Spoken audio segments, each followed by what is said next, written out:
வணக்கம். இது தேர்தல் திருவிழா. பாஜக எதிர்ப்புல அதிமுக வேகம் காட்டதுக்காக அதிமுகல எல்லாரும் ஆளுக்கு ஒரு கருத்தை தெரிவிச்சிட்டு இருக்க பெட்ரோல் டீசல் விலையை பத்தி பேசி இருக்காரு அதிமுக பொதுச் செயலாளர் எடப்பாடி பழனிசாமி. சென்னையில் நடந்த பொதுக்கூட்டத்தில் பேசின அவரு விலையை ஏத்திக்கிட்டே போனா மக்கள் எவ்வளவு பாதிக்கப்படுறாங்க தெரியுமான்னு கேட்டு பெட்ரோல் டீசல் விலையை 15 ரூபாய் குறைக்கணும்னு அதிரடியா கோரிக்கையும் வச்சிருக்காரு.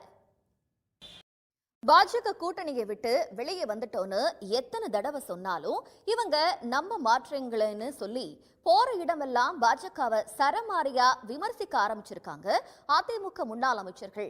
ஒரே நாடு ஒரே தேர்தல் ஓகேதான், அதுக்காக ஒரே மொழின்னு கிளப்பி வந்துடாதீங்கன்னு ஒருத்தர் பேச, எங்களை எப்படிங்க பிஜேபியோட பி டீம்னு சொல்லலான்னு ஆவேசமாகி இருக்காரு இன்னொருத்தர். அது யாரு, என்ன பேசிருக்காங்கன்னு இப்ப பாக்கலாம். ஒரு பக்கம் நாடாளுமன்ற தேர்தலுக்கான வேலைகள்ல அதிமுக வேகம் காட்டிட்டு இருக்கிற நிலைமையில இரட்டை இலை சின்னம் எங்களுக்கு தான் கிடைக்கும்னு அடிச்சு சொல்லி இருக்காரு ஓ பன்னீர்செல்வம். அது மட்டும் இல்லாம யாரால முதலமைச்சர் ஆனாரோ அவங்களுக்கே துரோகம் செஞ்சவர் தான் பழனிசாமின்னு பன்னீர்செல்வம் சொல்லியிருக்காரு. ஒன்னு இல்ல ரெண்டு இல்ல, இருக்கிற அத்தனை தொகுதியுமே எங்களுக்கு சாதகமா தான் இருக்குன்னு சொல்லி இருக்காரு அரசியல் கட்சியோட தலைவர் ஒருத்தர். அவர் யாருன்னு பார்க்கலாம்.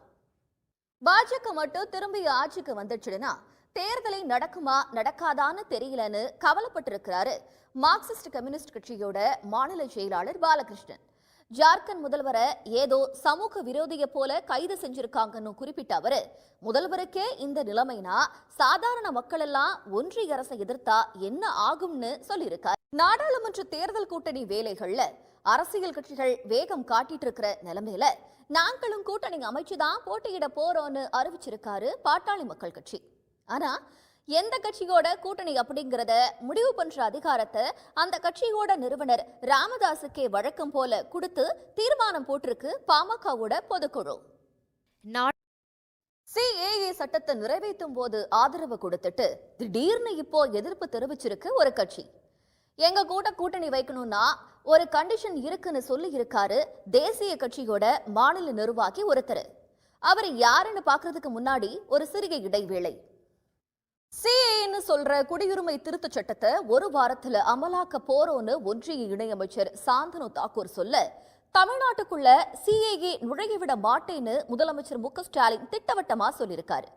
அதிமுகவோட பொதுச் செயலாளர் எடப்பாடி பழனிசாமியும் சிறுபான்மை மக்களுக்கு பாதிப்பு ஏற்பட்டா CAA சட்டத்தை அனுமதிக்க மாட்டோன்னு திடீர் ஆவேசம் காட்டியிருக்காரு. எதிர்கட்சிகள் CAA சட்டத்தை தொடக்க முதலே எதிர்த்து வரும் நிலையில அதிமுக திடீர்னு எதிர்க்க காரணம் என்ன? அதிமுக தயவுல தான் அந்த மசோதாவை நிறைவேற்றணும்னு சொல்றாங்களே, அதன் பின்னணி என்னன்னு இப்ப பார்க்கலாம். மோடிய பிரதமரா யாரெல்லாம் ஏத்துக்கிறாங்களோ அவங்க எல்லாம் பாஜகவோட கூட்டணிக்கு வரலாம்னு அழைப்பு விடுத்திருக்காரு அந்த கட்சியோட மாநில நிர்வாகி ஒருத்தர். அவர் யாருன்னு பார்க்கலாம். கூட்டணிக்கான அழைப்பு போன தேர்தல்ல எடுத்த நிலைப்பாடுகள்ல மாற்றம்னு தேர்தல் களம் சூடுபிடிக்க தொடங்கிடுச்சு. இனி வர நாட்கள்ல நடக்கிற அரசியல் சுவாரஸ்யங்களை தெரிஞ்சுக்க தேர்தல் திருவிழா நிகழ்ச்சியை தொடர்ந்து பாருங்க.